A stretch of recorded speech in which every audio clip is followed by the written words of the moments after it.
Bonsoir. La Formule 1, on commence tout de suite avec Jean Mamère, un Grand Prix du Japon qui se termine dans la confusion. Alors en résumé, Alain Prost, champion du monde pour la 3e fois, ça c'est la super nouvelle de la journée. Ayrton Senna, qui a passé la ligne en tête, a été disqualifié. Et puis le vainqueur, c'est Nannini sur Benetton qui gagne le premier Grand Prix de sa carrière. Mais il faut bien le dire Jean, la Formule 1 se termine en état de choc, termine sa saison en état de choc. Oui, je dirais qu'on a un peu l'impression que la Formule 1 aime bien passer à côté des belles histoires, comme celle de Nannini, c'est une belle histoire qui commence, ou encore des légendes qui naissent, celle d'Alain Prost, 3e titre de champion du monde. Pour une fois, on avait eu une saison qui avait été assez géniale. Des écuries qui étaient assez proches, des grands prix très disputés, un final de rêve, 46 tours sensationnels, et puis ce fameux incident, cet accrochage, propos aigre-doux, réclamation. On va arriver encore au tribunal. On ne saura que le 25 ou le 26 octobre prochain si Prost est vraiment champion du monde. C'est bien dommage. Nous, ce soir, on considère qu'il est champion du monde et on le prouve.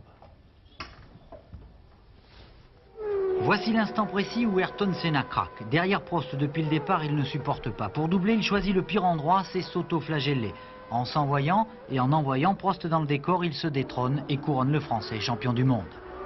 Voilà donc Alain Prost est de nouveau champion du monde pour la 3e fois. Alors ça a été une année très particulière et puis une course aussi tout à fait particulière. Alors Alain, tout d'abord c'est dommage parce que vraiment c'était fantastique. Et puis il y a cet accrochage dans la chicane. Alors comment ça se passe exactement ? Ça se passe d'une manière absolument évidente, où je gagne la course relativement facilement puisque je pense que je la contrôlais très bien. À la fin, je l'ai laissé même un peu revenir, mais c'était impossible, je pense qu'il me double. Je m'en allais un petit peu quand je voulais. Mais bon, c'était où je gagnais la course normalement ou c'était l'accrochage, parce qu'il ne peut absolument pas accepter de ne pas gagner la course, il ne peut pas accepter de ne pas doubler dans les conditions les plus équivoques. Et là, il est arrivé derrière vraiment... Vraiment comme un malade. Résultat, Prost abandonne. Mais Senna, lui, veut continuer. Après avoir calé, il se fait pousser, c'est interdit. Il coupe la chicane pour reprendre la piste, cela aussi, c'est interdit. Il rentre au stand et plutôt que de s'arrêter, fait changer ses moustaches cassées. Ron Dennis, le patron, est OK. Senna repart comme si de rien n'était. Pire même, après avoir rattrapé Nannini en tête de ce Grand Prix depuis l'accrochage, Senna n'a pas retenu la leçon. Et dans la même chicane, oblige ce dernier à une manœuvre audacieuse. Senna s'envole vers une victoire volée qui lui est retirée après avoir été disqualifié. C'est mérité. Il est vrai que depuis ce matin, pour lui, rien n'allait. Dès le départ, il perd le bénéfice de sa pole position. Alain Prost, dans les premiers mètres, prend la tête pour ne plus la quitter. L'on pense pendant 46 tours qu'enfin Prost a la route dégagée et s'envole à fond vers son 3e titre de champion du monde, mais Senna a tout gâché. Vous souriez un petit peu, là vous êtes tout triste. Non, parce que je suis pas triste du tout. Je suis très heureux, mais je suis un peu énervé parce que, bon, une petite altercation avec mon coéquipier. Et bon, ça m'énerve parce que je trouve que c'est bien dommage d'en arriver là. C'était pour lui serrer la main, absolument impossible. Impossible la façon qu'a Ron Dennis de fêter son champion du monde sans lui serrer la main. Dans un stand aseptisé, Prost s'excuse presque d'avoir gagné. Pendant ce temps, ils font appel de la disqualification. C'est anglais, mais peu fair play. Nous mènerons cette procédure le plus vite possible et que les commissaires et le directeur de course ont vraiment pris leur décision en toute responsabilité et sans recevoir la moindre influence politique, quelle qu'elle soit. Voilà. Quoi qu'il en soit, c'est Nannini qui gagne le Grand Prix du Japon. Alain Prost est pour l'instant champion du monde, mais quelle confusion et quelle drôle de saison. Bon, je me suis battu avec non seulement mes moyens, mais surtout la volonté d'aller le plus vite possible en prenant le moins de risques possible. J'ai prouvé aujourd'hui surtout que quand je voulais être motivé, quand je voulais me motiver sur une course, je pouvais le faire sans problème. 7 juillet, circuit du Castellet, conférence de presse d'Alain Prost. J'ai décidé donc de ne pas conduire pour McLaren l'année prochaine.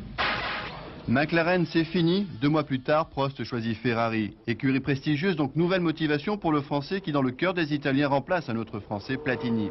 En 90, l'équipe Ferrari, ce sera Prost-Mansell, 2 copains. Alain voulait courir pour le plaisir dans une bonne ambiance. Ce n'était plus le cas avec Ayrton Senna. 2 caractères opposés, une rivalité exacerbée, bref, une incompréhension totale. Prost soupçonne Honda d'être plus proche du Brésilien que de lui-même. Senna, qui pourtant connaît une drôle de saison, des victoires ou des abandons.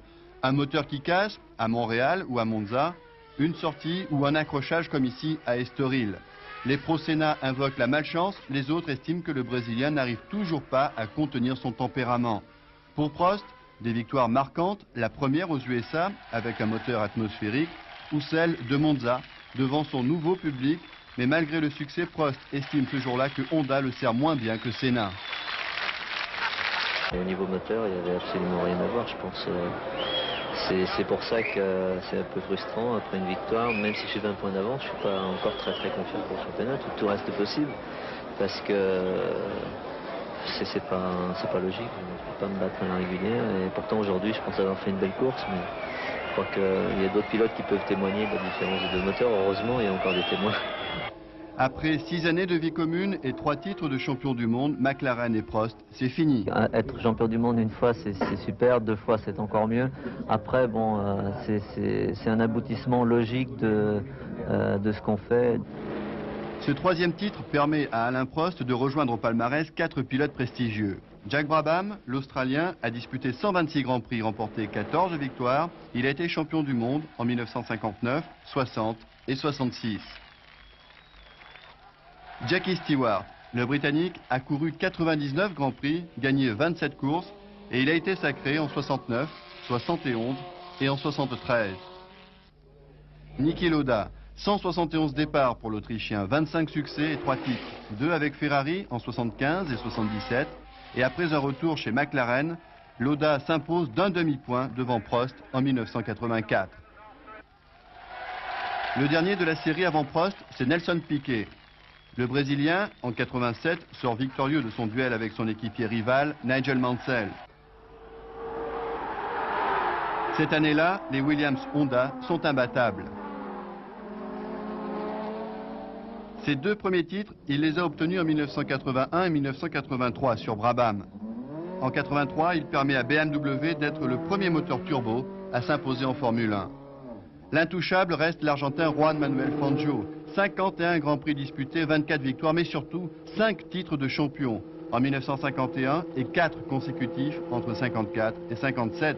Fangio qui a couru pour Ferrari, la prochaine équipe d'Alain Prost. Je crois que pour moi, c'est peut-être plus motivant, je dirais, de descendre pas trop loin, mais peut-être de descendre d'un cran pour justement essayer d'amener Ferrari à être la meilleure équipe l'année prochaine. C'est mon objectif, le championnat du monde bien sûr, mais surtout penser à Ferrari. Et je crois que le prestige, le nom et le fait que l'ambiance sera différente, moi je serai, je crois, très heureux. Heureux, c'est tout ce que nous pouvons lui souhaiter. Forza, Prostichon. Eh oui, 3 fois champion du monde, c'est quand même assez extraordinaire. Maintenant, il reste encore un Grand Prix, le Grand Prix d'Australie, que nous suivrons à la loupe. Mais il est sûr que maintenant, tout le monde pense aux vacances et à se reposer. Ça doit être vrai pour Senna et ça doit être vrai aussi pour l'ensemble des pilotes. Mais avant de partir en vacances, une BA pour les pilotes. Ils ont pensé à Philippe Streiff, gravement blessé, vous vous en souvenez, au Grand Prix pendant les essais du Grand Prix du Brésil, le 15 mars dernier. Nous aussi, nous pensons souvent à Philippe, mais eux, ils y pensent d'ailleurs en donnant de l'argent. Tous les pilotes se sont réunis sous la férule de Jean-Marie Balestre pour récolter 1,1 million de francs. 1 million de francs donc pour aider Philippe pour sa convalescence. Voilà, c'est super.